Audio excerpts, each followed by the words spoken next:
옆에 계신 분과 인사하겠는데요. 이렇게 인사합니다. 장로님은 하나님의 사랑받는 아들입니다. 권사님은 하나님의 사랑받는 딸입니다.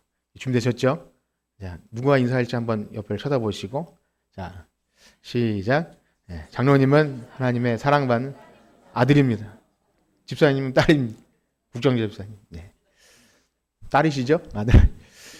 네, 감사합니다. 오늘 이 주일 아침 저와 여러분이 함께 나누실 말씀은 우리 교회가 한 주 동안 살핀 마가복음 가운데 우리 교회 성도님들이 함께 나눴으면 좋겠다라는 그런 말씀을 가지고 함께 설교로 은혜 받기를 원합니다. 제가 지난주에 그런 말씀을 드렸었는데요. 이 복음서라는 책이 쓰여진 목적이 이것이 너무나 좋은 복된 소식이니까, 기쁜 소식이니까 예수님 안 믿는 사람들한테 이 내용만 딱 던져줘도 이것을 듣고 예수 믿게 하는 전도자와 같은 책은 아니라는 그런 말씀을 드렸었는데 기억을 하실지 모르겠습니다. 그런 표현이 좀 낯설긴 하죠. 성경 말씀이 전도를 위한 책은 아니다. 제가 만들어낸 말 같습니다. 즉 이런 거예요. 이 복음서에 들어있는 내용을 가만히 살펴보면 이 책을 받아서 읽게 되는 또 이 최초의 독자들을 생각해 보면 이것을 읽고 예수 안 믿는 사람들에게 예수 믿으라고 하는 책이 아니라 이런 거죠. 복음이 아닌 것을 복음으로 아는 이 세대 가운데 하나님 백성이 무엇을 복음으로 여기고 살아야 하는가, 이런 질문과 함께 또 환난과 핍박 속에서 그 참된 복음을 붙들고 어떻게 보면 십자가 지신 예수님 따라서 버티고 견디라는 그런 내용이 바로 성경 말씀이라는 것이죠. 그런 것 같으신가요? 성경의 내용을 읽으면 읽을수록 사실은 이 세상 지혜로는 내가 이게 교회인가, 이게 복음인가를 아마 색다르게 경험하게 될 것이죠. 만약에 다른 것을 복음으로 알고 쫓아왔다가 성경을 읽다 보면 이것을 읽고 나보고 예수 믿으라는 건가 할 정도로 의심이 든다는 겁니다. 그래서 이 말씀들은 불신자들에게 주시는 것이 아니라 예수 믿는 교회 성도들 바로 교회에 주신 말씀이라는 것이죠. 자, 그렇다면 복음 전도는 어떻게 해야 합니까? 그러면 무엇을 가지고 전도를 해야 되죠? 바로 이 복음을 우리가 듣고 복음에 합당한 삶을 사는 우리의 삶을 통해서 그것을 보는 사람들이 저 사람들은 왜 저렇게 살지? 그 소망에 관한 이유를 묻게 될 때 그때 하나님 나라의 복음이 무엇이며 예수 그리스도의 십자가가 무엇인지를 전달해 줄 수 있는 것입니다. 자, 그래서 당연히 우리는 거리에 나가서 사형리 전도지를 들고 또 와플을 굽고 또 예수 그리스도의 복음 십자가 또 천국과 지옥을 얘기해야 합니다. 그러한 전도 방식 우리는 게을리할 수 없는 거죠. 다만 이런 말씀을 좀 드리고 싶습니다. 하나님 나라의 복음에 관해서 누군가에게 복음을 듣고 예수 믿으라고 할 때 하나님 나라의 복음을 이야기한다는 것이 마치 구리역 광장이나 혹은 전철 안에서 예수천당 불신지옥을 외쳐야만, 그래서 이게 진짜 십자가 복음이니까 이거 안 믿으면 당신들 다 지옥 가, 이렇게 외치는 것이 과연 하나님 나라의 복음일까를 생각해 보면 오해를 불러일으키기 충분하다는 거죠. 굉장히 무례하게 여길 수도 있고요. 때로는 이런 겁니다. 그렇게 전도한 사람이 그 사람의 삶 속에서 어떻게 살아가고 있는지가 훨씬 더 세상 사람들은 관심을 갖는다는 거죠. 교회에서 열심히 예배 드리고 새벽 예배하고 또 성경 읽기 열심히 하는 그 사람의 삶에서 어떻게 살아가고 있는지가 하나님 나라의 복음을 증거할 수 있는 더 중요한 통로가 된다는 것입니다. 여러분 믿으시나요? 여러분 그렇게 살고 계십니까? 그것이 바로 우리가 그리스도의 향기요 또 편지로 사는 것입니다. 그렇습니다. 그런 의미에서 생각해 보면 이 복음서에 기록된 예수님 이야기는 바로 사람 이야기입니다.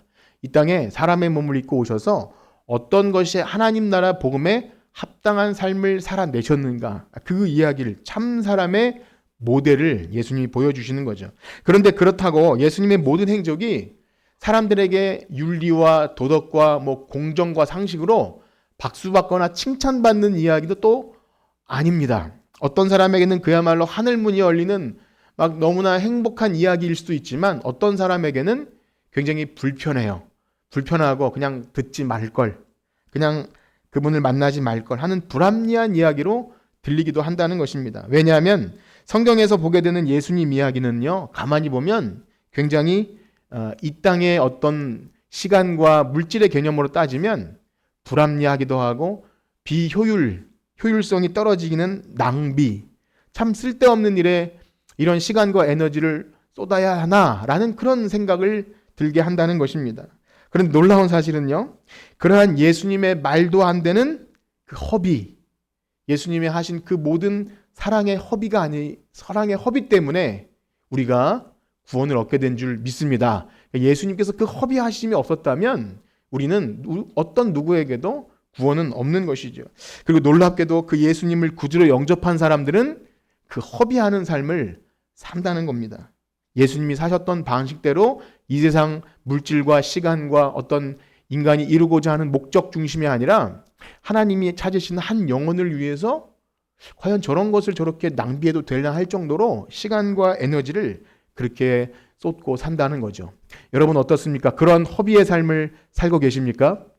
네, 바라기는요, 오늘 이 하나님의 아들 예수 그리스도의 복음 이야기가 우리에게 나가서 내가 예수 이름을 증거하는 것 부끄럽고 혹 우리가 자신 없다 할지라도 우리가 예수님이 사셨던 방식대로 그렇게 사랑의 허비를 할 때 하나님께서 우리를 복의 통로로 사용하실 줄 믿습니다. 그렇습니다. 오늘 우리가 읽은 이 마가복음 5장 24절에서 34절 이 본문은요, 예수님의 주된 사역지인 가버나움이라고 하는 한 마을에서 12해 동안 혈루증 걸린 여인, 피를 하혈을 하는 그런 질병을 가진 여인을 치유해주는 그런 사건입니다. 그러나 이 치유의 사건은요, 이 사건만 개별적으로 드러내주기 위해서 기록된 것이 아닙니다. 사실상 예수님이 하시는 모든 일들은요, 성경에 나오는 모든 치유와 기적, 축기사역, 이 모든 것들은 단순히 인간의 필요에 따라서 고통받는 영혼을 자유롭게 해주는 그 정도 차원을 넘어서는 하나님의 놀라운 구원의 방법, 하나님께서 어떻게 이 땅에 하나님 나라를 이루어 가신가 하는 그런 것들을 힌트처럼 담아내고 있습니다. 오늘 새벽에 나눈 그 오병이어 사건과 또 여기 오늘 모든 사람을 치유해준 이 과정이 단순히 우리의 육체의 병을 고쳐준 것 그 차원을 넘어선다는 거죠. 만약에 예수님께서 이 땅에 오신 목적이 그 병을 치유해 주는 거라면 그 당시 살던 당시 예루살렘이나 뭐 가버나움이나 있던 모든 사람이 다 치유를 받았어야겠죠. 예수님이 그게 목적이라면 그렇지 않다는 것입니다. 그래서 성경에 나오는 모든 이 내용들은 하나님 나라 복음의 이 메시지를 담아내고 있습니다. 그래서 오늘 우리는 이 혈루증 걸린 여인 치유에 관한 이 부분만 읽었지만 오늘 이 5장의 앞뒤 문맥을 잠시 좀 살피면서 이 마가가 전하는 복음의 메시지가 무엇인지를 살펴보도록 그렇게 할 것입니다.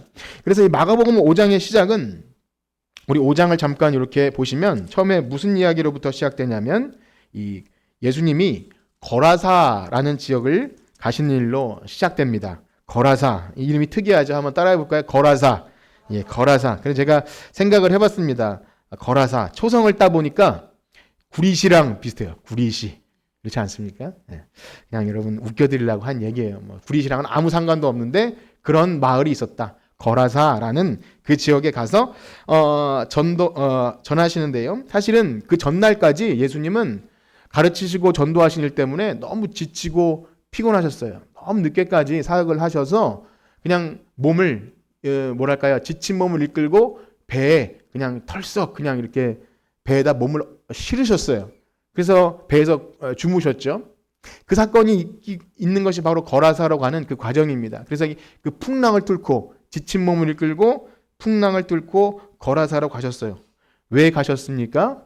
그 거라사라는 지역에는 귀신 들린 한 영혼이, 참 불쌍한 한 영혼이 예수님을 기다리고 있었습니다. 거기서 옷도 제대로 입지 않은 무덤 사이에 살면서 사람들에게 겁을 주는 그 귀신 들린, 그래서 사람들은 쇠사슬로 그를 묶어보기도 했지만 그 쇠사슬을 그냥 그 실 끊듯이 삼손이 그렇게 한 것처럼 쇠사슬을 딱 끊어버리는 엄청 괴력을 지닌 그야말로 군대 귀신이 들어간 그런 귀신 이야기입니다. 저는 여러분들이 이 이야기를 대략 안다고 생각하고 대략 그냥 설명드리고 있는데요.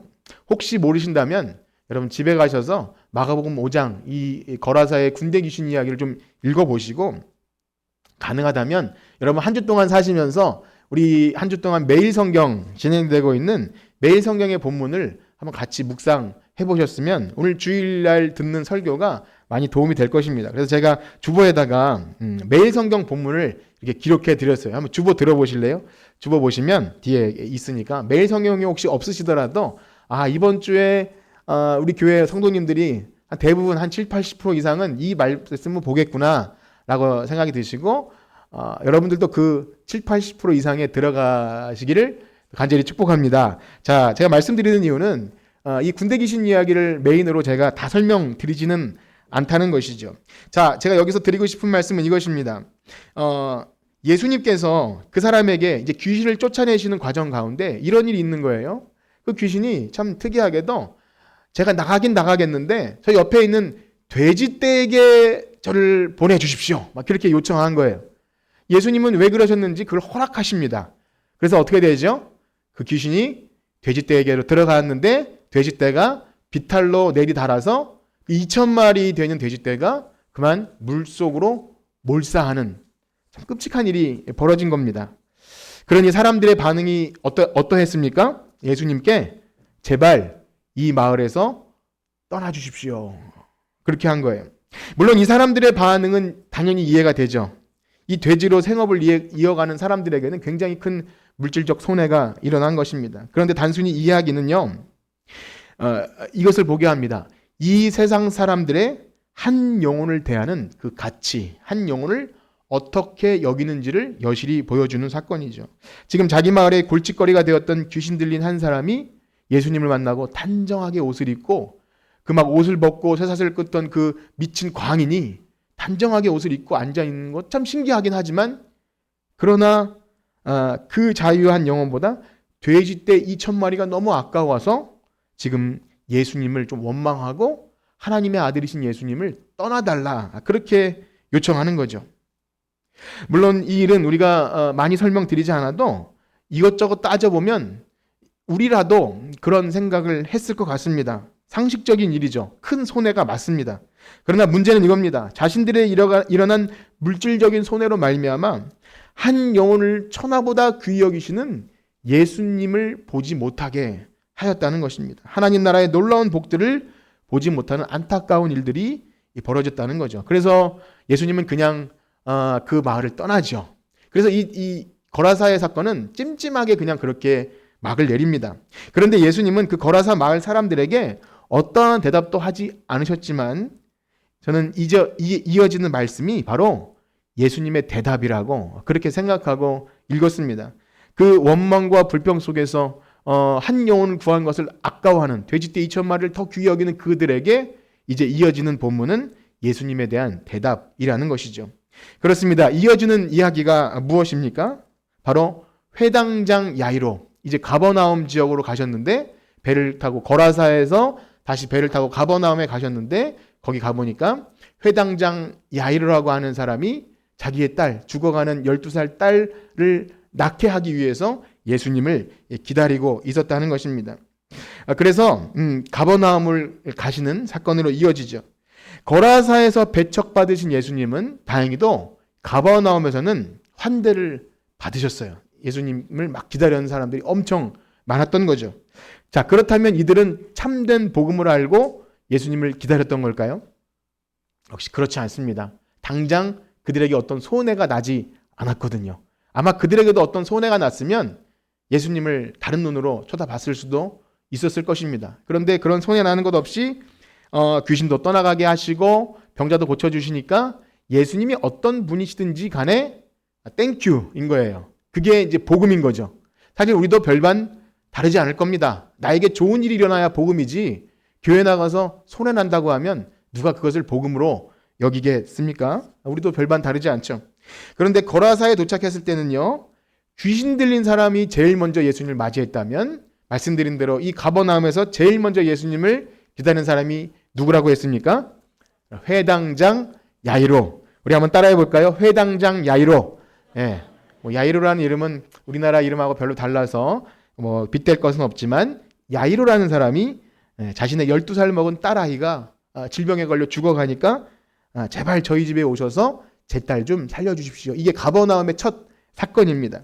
사실 회당장이라는 지위를 가진 이 야이로는 만약 자기 자신의 딸이 죽게 되지 않았다면 예수님께 나와 엎드릴 일은 아마 없는 사람입니다. 그런 굉장히 어려운 조건을 가진 사람이에요. 왜냐하면 유대인들 하면 우리가 성경에 보시겠지만 율법을 잘 알고 율법학자고 뭐 바리새인, 서기관 이런 그런 부류의 사람입니다. 그렇다면 예수님을 좋아하는 사람은 거의 없어요. 왜냐하면 싫거든요. 이런 허름한 그 목수의 아들이 와서 자기가 하나님의 아들이라니까 싫어요. 그래서 거부하고 고발할 거리를 찾는 그런 사람인 것이죠. 그러니 만약 자기의 딸이 아프지 않았다면 회당장 야이로는 예수님께 나와 엎드릴 일은 없는 것입니다. 그런데 예수님은 그런 회당장 야이로의 요청을 상황이 그렇게 됐기 때문에 요청하는 것을 아시면서도 그의 요청을 귀히 여기셨고 이제 야이로의 집으로 걸어가시는 거예요. 그런데 말씀드린 대로 예수님의 모든 치유와 이적은요, 단순히 그 사람의 필요를 채우는 것에 끝나지 않는다는 거죠. 아까 말씀드린 대로 혈루증 여인 얘기도 그렇고 이 회당장 야이로의 얘기가 지금 이 두 얘기가 이렇게 막 연결되면서 무언가 우리에게 메시지를 주고 있다는 것입니다. 왜냐하면 아무리 예수님의 능력으로 자신이 원하는 어떤 소원을 성취했다 할지라도, 어떤 사람이 교회 나와서 병고침을 얻었다 할지라도 만약 영혼을 살게 하는 참된 복음을 알지 못하고 돌아간다면 회당장 야이로가 그 딸 아이를 그냥 고쳤다고 할지라도 그것은 그저 잠깐 생명을 연장하는 것 뿐이라는 거죠. 보리떡 5개와 물고기 2마리로 5,000명을 먹이는 놀라운 사건을 경험했다 할지라도 여러분 어젯밤에 먹은 맛있는 것이 오늘 아침까지 남아있지 않지 않습니까? 우리는 또 오늘 점심을 먹어야 되고 또 저녁을 먹어야 되는 우리들인 거죠. 잠깐 육신의 필요를 채우는 곳으로 그것이 하나님의 아들 예수 그리스도가 누구인지를 알지 못하면 떡만 먹고 돌아가는 겁니다. 그래서 예수님은 회당장 야이로 사건과 이제 이어지는 혈루증 사건을 통해서 뭔가 말씀하십니다. 그렇습니다. 회당장 야이로의 집에 걸어가시는 예수님에게 어떤 사건이 벌어집니까? 바로 오늘 읽은 이 본문 혈루증 걸린 12의 혈루증 걸린 여인이 있었는데 바로 알고 보니 가버나움에서는 회당장 야이로만 예수님을 기다린 것이 아니라 이 여인도 숨어서 예수님을 기다리고 있었던 것이죠. 자, 그런데 생각해 보세요. 이 둘의 차이는 무엇이죠? 회당장 야이로와 혈루증 걸린 여인의 차이는 무엇입니까? 일단 남자와 여자이지 않습니까? 남자와 여자죠. 이것도 굉장히 중요한 발견입니다. 그 당시에 남자와 여자는 거의 뭐 사회 계급도 아닌 여자는 그 오병이어에 먹은 숫자에 들어가지 않잖아요. 네, 그 숫자에 들어가지 않아요. 밥값은 내야 되지만 어쨌든 숫자에 들어가지 않는 억울한 거죠. 여자 아이도 마찬가지입니다. 그래서 오늘 이야기는 사회적으로 별로 인정받지 않는 그 여인 또 딸아이 그런 이야기인데요. 지금 이 회당장 야이로와 혈루증 걸린 여인은 남자와 여자의 차이 이상입니다. 회당장 야이로는 대놓고 예수님을 자기 집으로 모셔갈 수 있는 그런 사회적 지위와 신분을 가진 대놓고 할 수 있는 사람이지만 이 혈루증 걸린 여인은 대놓고 할 수가 없어요. 왜냐하면 모세의 법에 의하면 이 피를 흘리는 이 질병은 부정한 질병이기 때문에 어디 대놓고 돌아다니면 안 돼요. 격리되어야 되고요. 사람과 접촉이 이루어져서는 안 되는 거죠. 우리가 최근에 했던 코로나처럼 격리 수용되어야 되는 그런 존재입니다. 이 사람이 그 저작거리를 배회하고 다니면 끔찍한 사람들에게 멸시를 받는 그런 일이 발생하는 거죠. 그런데요, 이 둘의 차이가 무엇을 의미하는지 또 다른 의미가 있습니다. 이 둘의 차이는 만약에 세상의 어떤 효율적인 합리적인 방법으로 따진다면 예수님이 열심히 복음 전하는 사역을 하는 가운데 이 하나님 나라의 복음이 잘 증거되고 교회가 세워지는 일로 따지자면 자, 우리 생각입니다. 이 부정하고 초라한 여인의 병을 고쳐주시는 것보다는 그 지역 마을의 이장과도 같은 야이로의 딸의 병을 고쳐주는 것이 훨씬 더 하고 나면 모양도 나고 폼도 나고 또 많은 사람들이 와 할 수 있는 그런 사역 아니겠습니까? 어떻습니까? 우리가 누군가를 돕거나 교회에서 무슨 사역을 할 때 우리는 효율적이고 합리적인 일을 생각하죠. 과연 이 금액과 이 일을 했을 때 과연 이 정도 효과가 있을 건가 라고 할 때 아무도 알아주지 않는 어떤 티도 안 나는 일보다 그래도 누가 봤을 때 동사무소에 좀 해야 나와서 사진도 한번 찍고 신문에도 닿을 만한 일을 해야 돈을 값어치 있게 썼다라고 말하지 않겠습니까?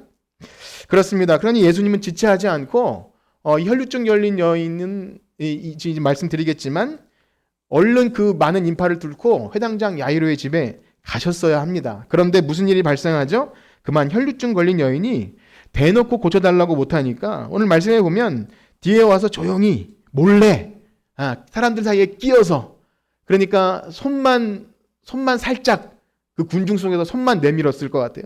옷자락이라도 만지면 내 병이 고쳐질 거라는 그 믿음을 가지고 그 예수님 뒤에 가서 옷자락을 그냥 만져버린 거예요. 그런데 그때 어떻게 되지요? 예수님의 몸에서 능력이 나갔고 그 여인의 혈루 근원이 거기서 말라버린 것입니다. 정말 놀라운 치유의 사건이 발생한 것이죠. 참 신비한 일입니다. 이 여인을 12년간 지긋지긋하게 괴롭혔던 피가 멈췄고요. 자신이 치유되었음을 안 여인은 너무 뛸 듯이 기뻤을 것입니다. 아마 그 자리에서 막 소리를 지르고 뛰고 싶었을 거예요. 그런데 그럴 수가 없는 거죠. 왜냐하면 자기가 여기 나왔다는 것조차 또 그 거룩하신 그분을 그 선지자 같은 그분을 만졌다는 것조차 다 범죄예요. 범죄. 부정한 것이 거룩한 것을 만지는 이런 것 사회적으로 멸시를 받을 수밖에. 그래서 기쁨을 억누르고 조용히 그 자리를 빠져나오면 완전 범죄가 되는 거죠. 그런데 그렇게 이야기가 끝나면 성경에 기록될 리가 없었겠죠. 여러분 힘든 일이 있어도 너무 낙심하지 마십시오. 힘든 스토리가 있어야 그래도 우리의 삶에 의미가 있는 것. 지나간 날 돌아보면 재미있고 또 평안했던 것보다 굵직굵직한 어떤 획을 그어지는 건 힘든 사건 아니겠습니까? 그렇습니다. 예수님은 가시던 길을 멈추고 묻습니다. 어떻게 묻죠? 누가 내 옷에 손을 대었느냐? 한번 따라해 볼까요? 누가 내 옷에 손을 대었느냐? 예. 지금 이 상황이 이해가 되시나요? 지금 예배 시간이지만 제가 여러분들의 이해를 돕기 위해 좀 재미있게 이렇게 한번 생각을 해봤어요. 지금 사모하는 마음으로 많은 사람들이 예배 자리에 임한 거야. 여러분들처럼 말씀을 잘 듣고 있어요. 예배에 임했습니다. 그런데 갑자기 목사님이 설교를 멈추고 지금 이 자리에 방귀 낀 사람이 있습니다. 빨리 자수하지 않으면 설교를 더 이상 이어가지 않겠습니다. 하고 시간을 보내고 있는 거예요. 빨리 자수하세요. 분위기가 어떻게 될까요? 목사님 왜 저러시는 거야? 지금 빨리 예배 끝나고 갈 곳이 있는데 빨리 하고 가야 되는데 왜 이 바쁜 시간을 멈춰놓고 저 사람 만약에 진짜 방귀 낀 사람 자수하면 망신 주려고 하는 거 아니야? 라고 생각한다면 분위기가 어떻게 될까요? 이 교회가 왜 이래? 이라고 할 수 있는 것 아니겠습니까? 이게 설명이 될까요? 괜히 더 어렵게 만들었는지 모르겠습니다. 그렇습니다. 만약에 그렇다면 사람들이 여기서 불만을 터뜨리고 왜 이 중요한 순간에 왜 그런 것에 시간을 써야 되나 하고 하지 않겠습니까? 더군다나 만약에 방구 냄새도 나지 않는다면 사실 이 예수님에게서 능력이 나간 사건은 예수님과 그 여인밖에 아무도 몰라요. 예수님은 야이로를 위해서 그냥 지나가도 아무 상관이 없는 것입니다. 그런데 굳이 그 자리에 서서 누가 내 옷에 손을 댔느냐 하고 따져 물으시면 제자들도 당황스러운 거예요.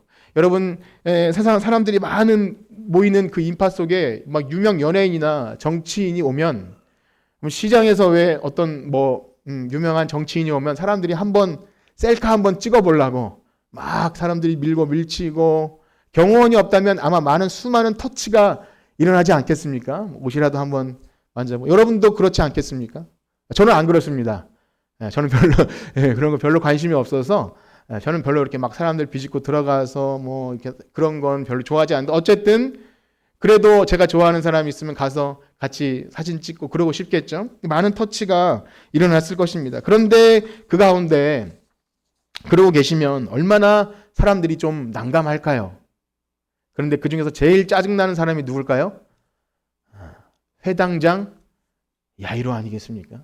지금 한시가 급하게 자기 딸을 살려주실 걸 기대함을 갖고 예수님을 모시고 가고 있는데 지금 회당장 야이로는 막 화가 났을 것 같아요. 성경엔 기록되지 않았지만 지금 야이로는 너무 화가 나서 지금 예수님이 살짝 실망스럽기도 하고 도대체 누가 지금 이 일을 방해하는가? 막 누구 나타나기만 해봐라 그러고 있을지도 몰라요.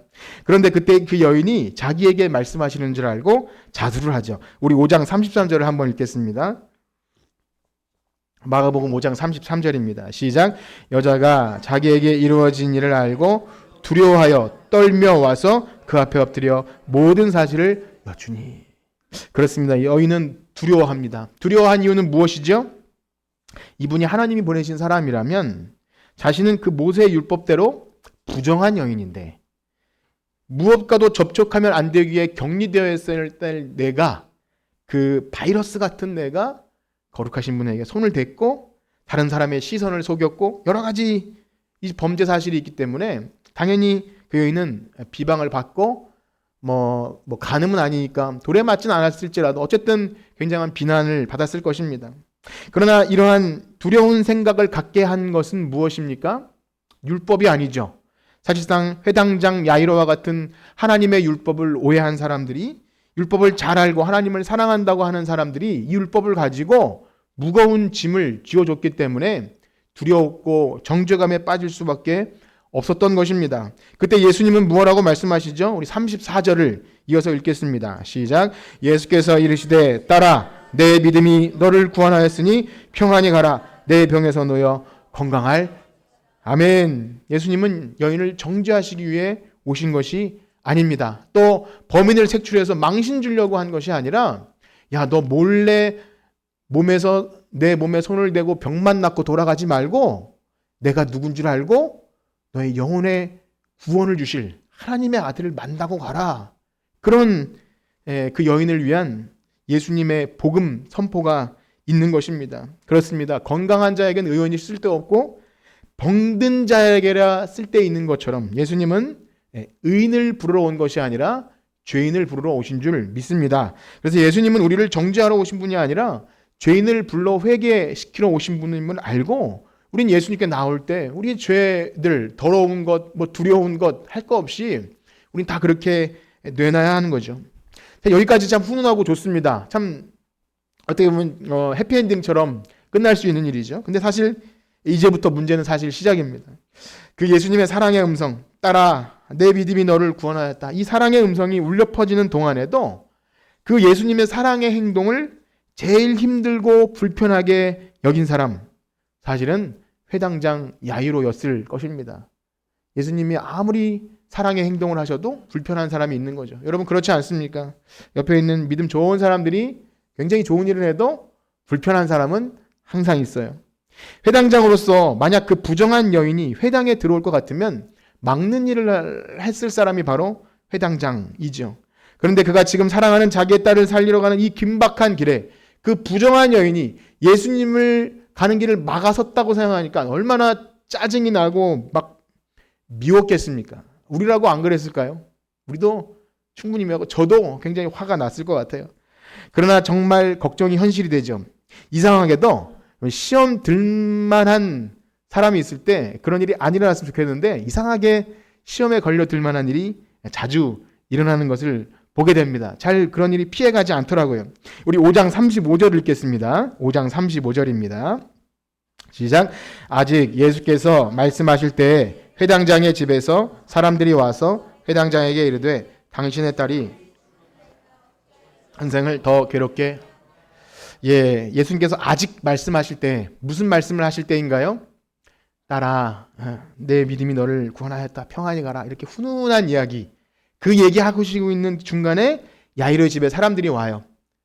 야이로 당신 딸 죽었어. 예수님 그만 괴롭혀. 이제 그냥 가자. 이러고 있는 거예요. 물론 시간상으로 따지면 야이로의 딸은 그 여인과의 대화 이전에 이미 죽은 거예요. 그렇지 않습니까? 또한 예수님이 그 여인과 지체하였기 때문에 죽은 것도 아닙니다. 어찌 생각해보면 딸은 이미 병들어 있었고요.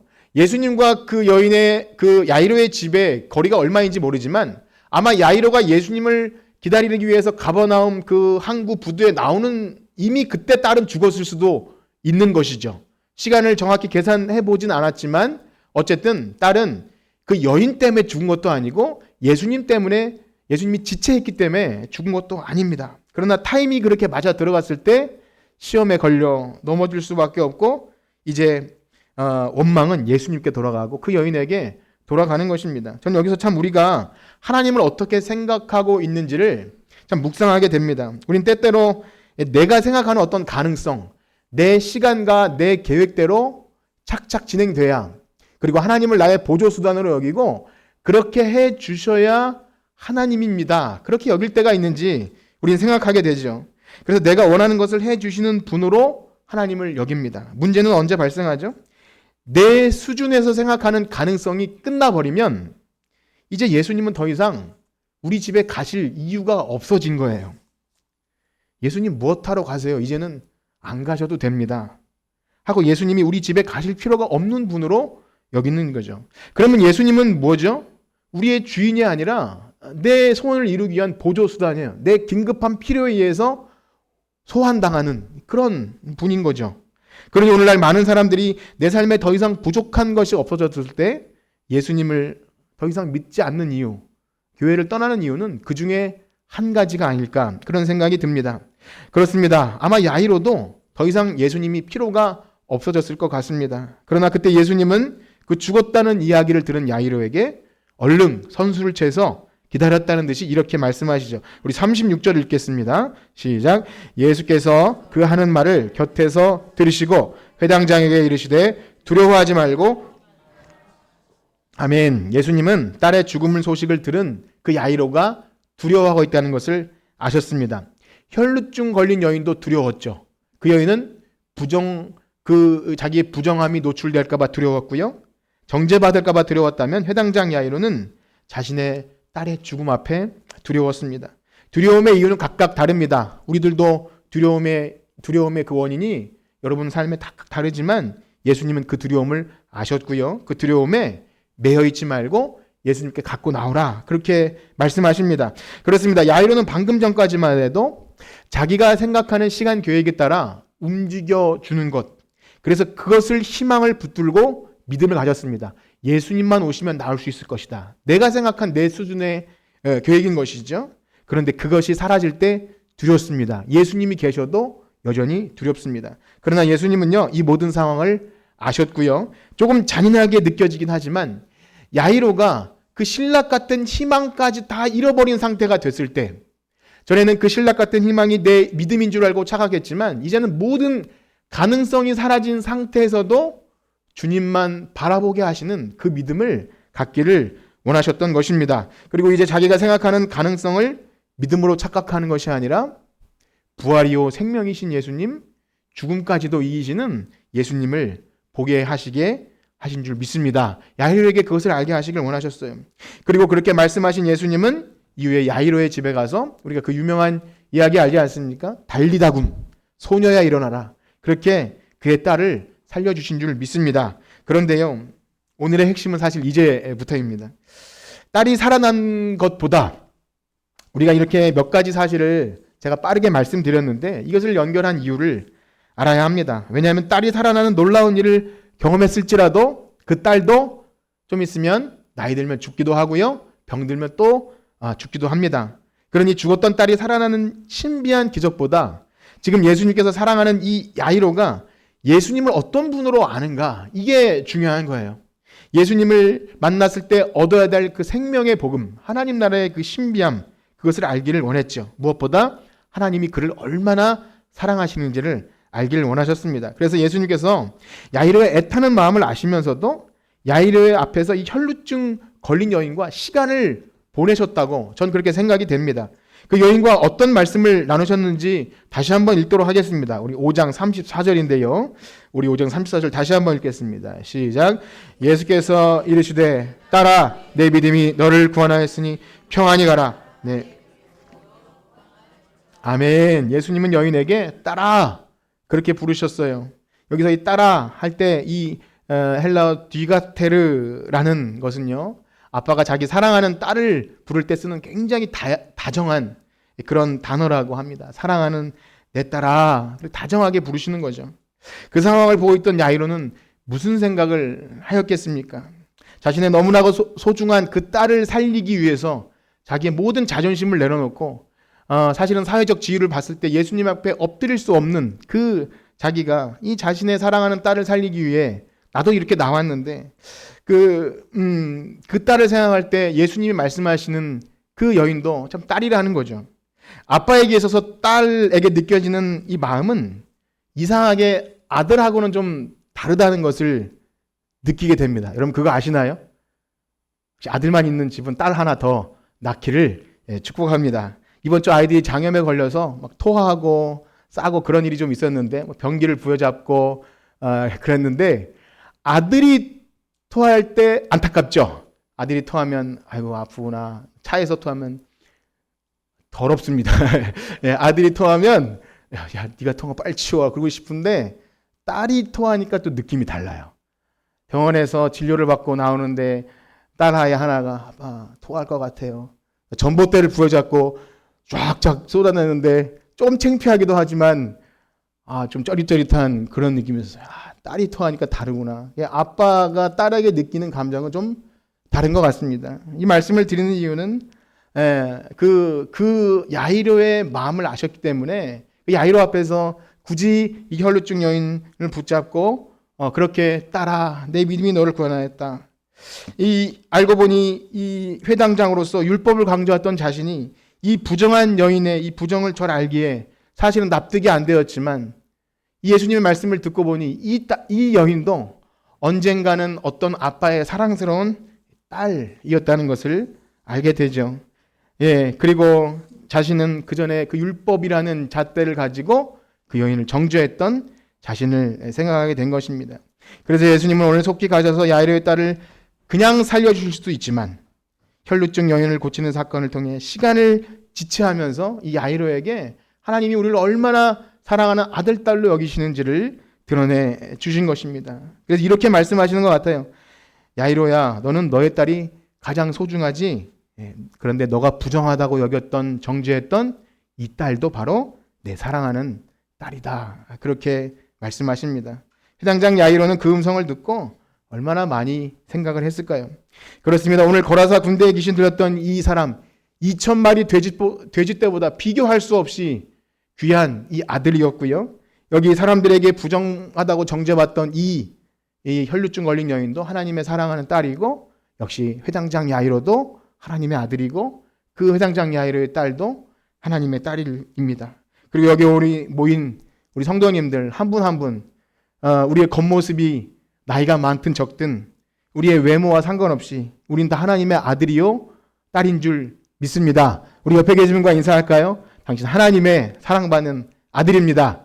하나님의 사랑은 정말 그렇게 여겨주십니까? 우리가 그런 믿음을 가지고 옆에 있는 지체를 대할 때 우리 하나님 나라, 이미 임한 하나님 나라를 사는 것입니다. 우리가 복음을 듣고 이미 임한 하나님 나라를 산다고 할 때 나의 알량한 계산법을 가지고 더하기 빼기를 내서 그 계산법으로 사는 것이 아니라 이 한 영혼을 향한 예수님의 허비, 시간이 지체되고 참 가치가 없는 일 같아도 그것 때문에 살게 되죠. 때때로 우리 교회에서 이루어지는 모든 일들은요, 참 때로는 보면 참 허비한다라고 생각하는 그런 느낌을 가진 일도 많이 합니다. 우리는 참 검소하고 아끼는 좋은 습관을 가진 사람들이지만 때때로 주님의 일을 하면서도 하나님 나라의 계산법이 아니라 우리의 경제적인 기준을 가지고 좀 아까워하지 않나라는 생각도 해봅니다. 무엇보다 한 영혼을 얻기 위해서 우리가 시간을 썼고 물질을 투자하는 이 분량을 생각해 볼 때 과연 우리는 하나님의 질서를 살고 있나 생각하게 됩니다. 그렇습니다. 우리가 기독교 복음이 무엇인지 누군가에게 얘기할 때 무엇라고 하시겠습니까? 세상에서 가장 존귀한 하나님의 아들이 우리와 같은 허물과 죄악 투성이를 위해 자신을 짓밟히도록 내어주신 사건, 그것이 복음 사건 아닙니까? 가장 귀한 하나님의 아들이 우리와 같이 허물로 죄로 죽은 우리를 위해 자신을 다 쏟아 내어주신 사건. 그게 기독교 복음이라면 우리 교회는 한 영혼을 위해 허비하는 곳이 되어야 할 줄 믿습니다. 교회가 하는 일은 세상의 기준과 가치로 따지면 비효율적인 일이 얼마나 많은지 모릅니다. 별로 티도 안 나고 생색내기도 어렵습니다. 그런데 알고 보면 우리가 이렇게 예수님을 믿게 된 것은 세상 사람들이 말하는 참 헛되다 라고 하는 사람들에 의해서 복음이 전해지고 교회가 세워진 것입니다. 미국의 명문대학인 휘튼 대학을 수석 졸업한 짐 엘리엇이라고 하는 선교사님이 계신데요. 그 참 촉망받는 인재입니다. 우리나라 서울대보다 훨씬 더 유명한 석학입니다. 그런데 그가 선교의 사명을 가지고 친구들과 남미의 에콰도르의 정글에 선교를 하러 떠나지요. 그런데 도착한 첫날 복음도 못 전하고 그 원주민의 창에 찔려서 죽습니다. 그때 고향 시카고에서는 모든 신문사들이 신문에다가 어떻게 기사를 냈냐면 얼마나 불필요한 낭비인가 대석특필을 해서 모든 신문사가 이 선교를 비웃었어요. 이 촉망받는 인재들이 열심히 돈 벌어서 차라리 선교 헌금을 보내면 되지 뭐하러 거기 가서 창에 찔려 죽냐.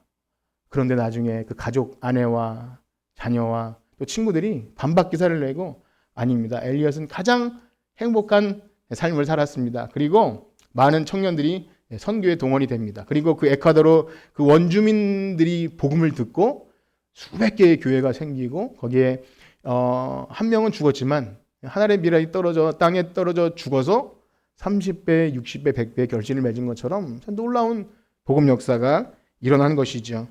그렇습니다. 우리가 뭐 엘리엇 같은 그런 큰 일을 하지 않는다 할지라도 여러분 어떠십니까?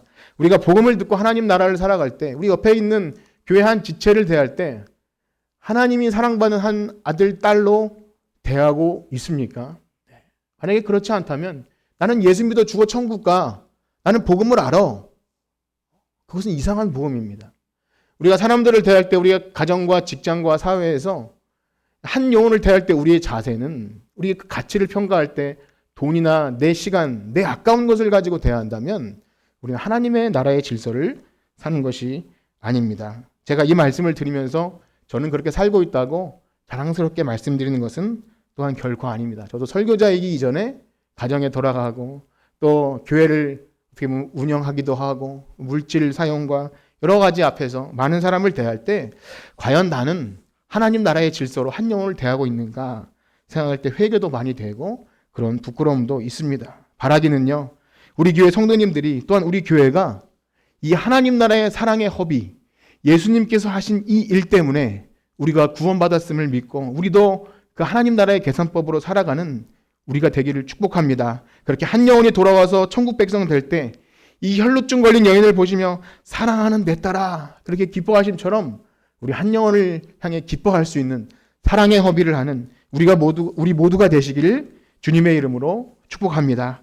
기도합니다. 하나님, 허물과 죄로 죽었던 우리 아무런 가치 없는 그 하나님의 아들을 이 땅에 보내실 필요조차 없는 우리들을 위해 사랑의 허비를 하신 예수님을 때문에 우리가 구원받았습니다. 하나님 그 사랑을 받고 우리가 이기적으로 사랑한다면 한 영혼을 대할 때 그 가치를 돈보다 못하게 여긴다면 우리는 하나님 나라 백성이 아님을 자인하는 것입니다.